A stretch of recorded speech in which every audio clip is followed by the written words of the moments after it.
Okay, so the reason why there is so much of confusion in the body of Christ regarding tongues is because we are imposing the same set of rules on the different manifestations of tongues. और इतनी सारी समस्याएं इसीलिए हैं मसीह की देह में इस मुद्दे को लेकर के, क्योंकि हम एक ही तरह के नियम अलग अलग तरह के आत्मा के जो प्रकटीकरण है अन्य भाषा के उस पर लागू करते हैं. Now please hear carefully that I have what I'm about to tell you. अब ध्यान से सुनना जो मैं बताने वाला हूँ. The Bible talks about diversities of tongues. Bible बात करती है भिन्न भिन्न प्रकार की अन्य भाषाओं की. You know, different kinds of tongues. अलग अलग तरह की अन्य भाषा. And if you understand the manifestation or the operation of different kinds of tongues, there would be no confusion. The Bible is very clear. और अगर आप इन भिन्न भिन्न प्रकार की भाषाओं का प्रकटीकरण समझेंगे बाइबल के मुताबिक, जो कि बहुत स्पष्ट है बाइबल में, तो फिर कोई परेशानी नहीं होगी. Okay, so I'm going to tell you the diversities of tongues. There are mainly 4 kind of different operations of tongues in the Bible. So मुख्य प्रकार से 4 तरह के उसके प्रकटीकरण हैं जो अन्य भाषा के हम देखते हैं वचन के मुताबिक. You know, you can see that on the screen. It's tongues for personal edification.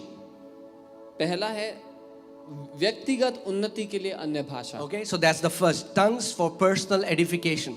व्यक्तिगत उन्नति के लिए अन्य भाषा. The second is tongues for interpretation. दूसरा है अनुवाद के लिए अन्य भाषा. Third is tongues for deep intercessory groaning. तीसरा है गहरे रूप से मध्यस्थी करने के लिए अन्य भाषा. And the fourth is tongues as a sign to the unbelievers.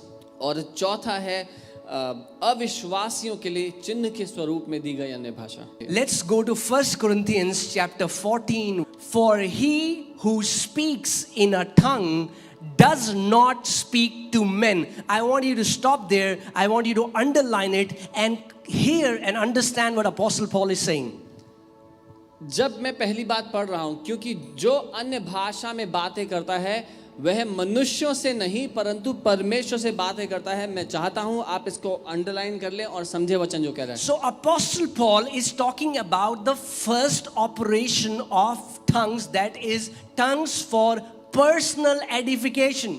पौलुस प्रेरित यहाँ पर बात कर रहे हैं अन्य भाषा का जो पहला काम है उसके विषय में, जो अन्य भाषा व्यक्तिगत उन्नति के लिए दी गई है. Okay, so Apostle Paul is saying that anybody who speaks in a tongue does not speak to men but to God. और प्रेरित पौलुस कह रहे हैं जो कोई अन्य भाषा में बोलता है वो इंसान से बात नहीं कर रहा, परमेश्वर से बात कर रहा है. For no one understands him. I want you to underline this line. No one understands him. क्योंकि कोई भी उसे नहीं समझता. कृपया इसको अंडरलाइन कर लें कि कोई भी उसे नहीं समझता. So Apostle Paul is not talking about you speaking in a foreign language that you are not aware of and that person understanding you. Apostle Paul is saying in this operation of tongues you are not talking to men but you're talking to God because no one understands you. और पौलुस प्रेरित ये नहीं कह रहे कि तुम एक ऐसी भाषा बोलोगे जो कोई और समझेगा, लेकिन वो ये कह रहे हैं कि तुम ऐसी भाषा बोलोगे जो कोई मनुष्य नहीं समझेगा, क्योंकि तुम इंसान से नहीं परमेश्वर से बात कर रहे हो. Now the question comes, if nobody will understand what that person is saying, then why is this operation of tongues required? तो फिर सवाल ये उठता है, अगर कोई इंसान नहीं समझेगा कि ये क्या बोल रहा है अन्य भाषा में, तो फिर इसकी जरूरत ही क्या है. The Bible here says, in the Spirit you are speaking mysteries. Bible ये कह रही है कि आत्मा में होकर के आप भेदों को या रहस्यों को बोलते हैं. Hallelujah. That means whenever you start to pray in tongues, whenever you start to speak in tongues, your spirit man, Holy Spirit is generating this prayer language and you are speaking mysteries of the kingdom of God. इसका ये मतलब है जब कभी आप अन्य भाषा में बोल रहे हैं, पवित्र आत्मा के द्वारा आप उन रहस्यों की घोषणा कर रहे हैं, रहस्यों को बोल रहे हैं जो राज्य के हैं. When you start to speak in this heavenly language that no man understands, because you're not talking to men, you're talking to God. When you pour yourself in this language day in, day out, hour after hour, you start to get built up in your inner man. You start to get charged by the power of the Holy Spirit. वैसे ही जब आप अन्य भाषा में बोलते हैं, दिन प्रतिदिन, महीने दर महीने, साल दर साल, आप अपनी आत्मा में उन्नति करते हैं, उसकी ऊर्जा से भरते चले जाते हैं. Second type of diversity of tongues. Second is tongues for interpretation. और अब मैं दूसरे तरह का जो काम है अन्य भाषा का, उस पे आता हूँ. अन्य भाषा का अनुवाद. 1 Corinthians 14:5. अन्य भाषा का अनुवाद 1 कुरिन्थियों 14 उसका 5. Let's see what Apostle Paul is saying. हम देखते हैं पौलुस प्रेरित क्या कह रहे हैं. Okay, he's talking about two kinds of settings, a private setting and a public setting. और वो बात कर रहे हैं दो अलग तरह की मंडलियों की. एक तो वो बात कर रहे हैं जब आप लोगों के बीच में हैं, दूसरा जब आप अकेले हैं. But even more that you prophesied. लेकिन इससे ज्यादा कि तुम भविष्यवाणी करो. For he who prophesies is greater than he who speaks with tongues. क्योंकि जो भविष्यवाणी करता है वो उससे बड़ा है कि जो अन्य भाषा बोलता है. Why? क्यों? Because prophecy is for others. क्योंकि भविष्यवाणी दूसरों के लिए है. Tongues for personal edification is for just my edification. अन्य भाषा जो व्यक्तिगत उन्नति की है वो मेरी उन्नति के लिए अच्छी है. Think about it. If I'm a person who prays in 8 to 10 hours in tongues every day, I get edified. But if I don't prophesy to you, then I don't bring any edification to you. और कल्पना कीजिए मैं रोज 8-10 घंटे अन्य भाषा में बोलता हूँ, लेकिन जब मैं आपके पास आ रहा हूँ भविष्यवाणी का कोई वचन नहीं बोल रहा, तो आपकी कोई उन्नति नहीं हो रही मेरे अन्य भाषा में बोलने से. But if you prophesy, then you will start becoming a blessing to the body of Christ. लेकिन उससे भी ज्यादा जब तुम भविष्यवाणी करना भी शुरू कर दोगे तो परमेश्वर की कलीसिया के लिए भी उन्नति करोगे. Right. When in a public setting, जब आप लोगों के बीच में हैं, and in a public setting, imagine if I come to church this Sunday कल्पना कीजिए मैं इस रविवार कलीसिया आता हूँ and I prayed in tongues. और मैं आया और मैंने अन्य भाषा में प्रार्थना की. I just prayed in tongues for 1 hour. मैंने 1 घंटे तक अन्य भाषा में प्रार्थना की. And I said, thank you so much. और मैंने कहा बहुत बहुत धन्यवाद. And I went away. और मैं चला गया. You will be like, what? तो आप बोलोगे क्या हो गया? I got edified for that 1 hour. 1 घंटा मेरी तो उन्नति हुई है. But you didn't. लेकिन आपको कुछ नहीं मिला. But if after speaking in tongues, I interpret it and give you the message, then I get edified and you also get edified. लेकिन अगर अन्य भाषा में बोलने के बाद मैं उसका अनुवाद आपको बताऊं तो मैं भी उन्नति करता हूं अपनी और आपकी भी उन्नति होगी. So hear carefully. इसलिए ध्यान से सुनना. Tongues that are interpreted come in the same level of prophecy. वो अन्य Prophecy, you know, भाषा, because it's a God inspired word for you.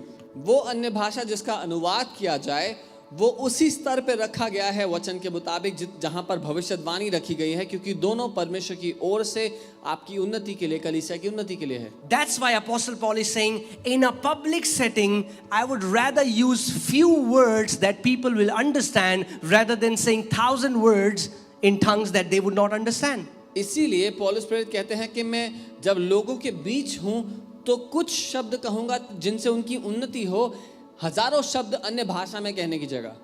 But the same Apostle Paul in the end of this chapter says, I thank my God that I pray in tongues more than you all. लेकिन फिर वही पौलुस प्रेरित इस अध्याय के अंत में ये कहते हैं कि मैं अपने परमेश्वर को धन्यवाद देता हूं कि मैं तुम सबसे ज्यादा अन्य भाषा में प्रार्थना करता हूं. Also, you know, if I only pray with my understanding, my prayers would be so selfish. अगर मैं केवल अपनी समझ से ही प्रार्थना करूंगा तो मेरी सारी प्रार्थनाएं बहुत ही मतलबी होंगी.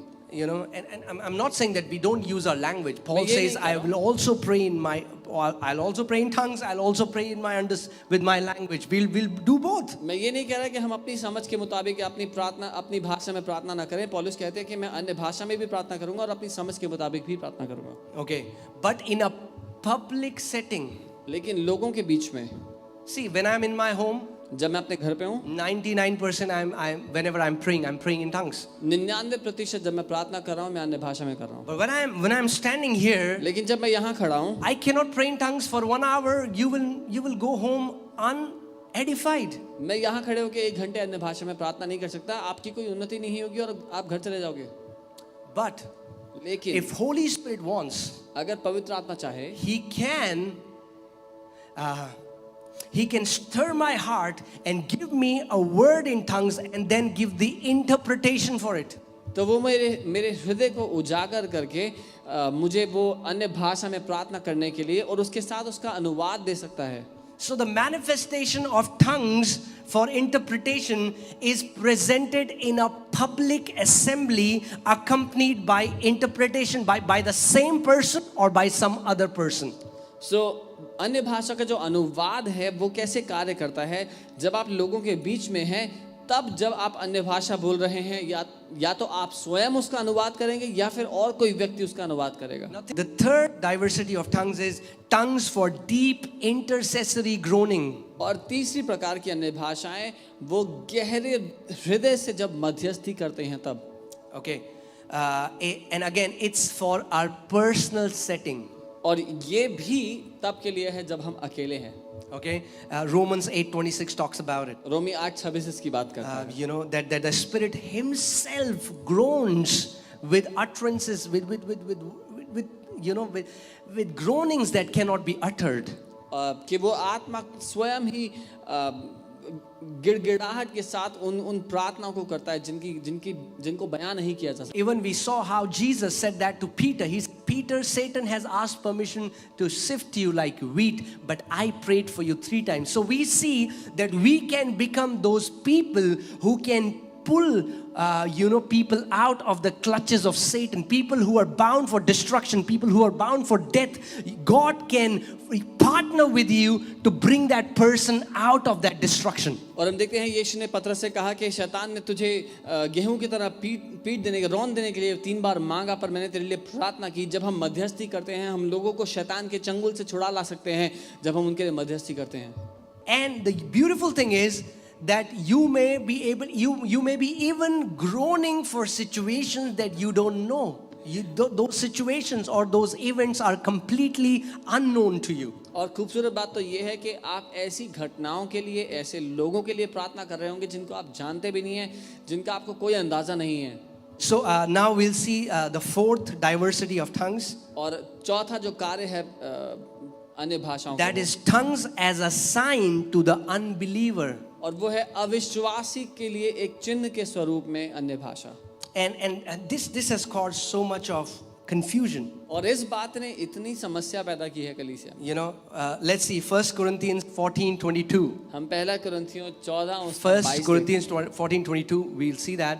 Therefore tongues are for a sign, not to those who believe, but to unbelievers. इसलिए अन्य भाषाएं विश्वासियों के लिए नहीं परंतु अविश्वासियों के लिए चिन्ह है. Okay, this phenomena it took place on the day of Pentecost. और ये जो घटना हुई पेंतिकुस्त के दिन हुई. You can read that in Acts chapter 2 verses 4 to 11. But when these people were praying in tongues, we have to understand when the first time Holy Spirit came down, it was a public setting. These all people were hearing these people praying in tongues, and God was speaking to these people who were unbelievers in their own language, and they marveled because they heard them glorifying God. प्रेरितों के काम 2 उसके 4 से 11 में आप ये पढ़ सकते हैं. अभी समय नहीं इसलिए हम पढ़ेंगे नहीं, लेकिन आपको ये समझना ज़रूरी है जब पहली बार पेंतिकुस्त के दिन परमेश्वर का आत्मा उतर के आया तो वो लोगों के बीच में, लोगों के सामने ऐसा हुआ और लोग अन्य देशों की जगहों की भाषा बोलने लगे और लोग ये देखकर हैरान थे कि हमारे देश की भाषा में परमेश्वर की महिमा कर रहे हैं.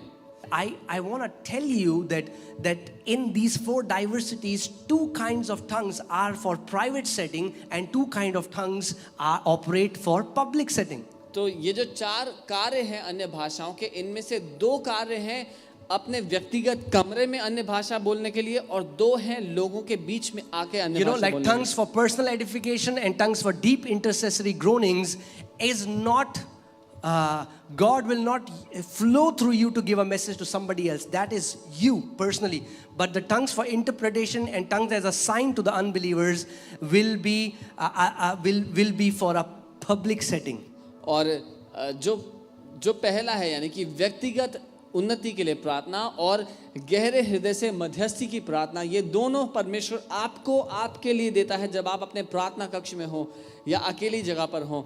लेकिन जो अनुवाद है और अविश्वासियों के लिए चिन्ह है वो स्वरूप आपको दिया जाता है जब आप लोगों के बीच में हो. इसलिए So when Holy Spirit comes to live in you, the Spirit of God brings His prayer language. तो जब पवित्र आत्मा आप में रहने के लिए आता है तो वो प्रार्थना की भाषा लेकर के आता है. Because think about it, if Holy Spirit had to pray through your language, which is limited, and your understanding, which is limited, then Holy Spirit will also have to pray limited prayers through you. क्योंकि कल्पना कीजिए अगर पवित्र आत्मा को आपकी भाषा में आपके साथ प्रार्थना करनी होती तो आपकी भाषा जो सीमित है और आपकी समझ जो कि सीमित है उसके मुताबिक पवित्र आत्मा को भी सीमित प्रार्थना करनी पड़ती. But when, this is, in the last Sunday, we saw how this is the eternal wisdom of Godhead, how Holy Spirit bypasses your mind and connects your spirit to the mind of God so that you become a partner releasing or decreeing heaven on the earth. So when you are speaking in tongues, you are actually releasing mysteries,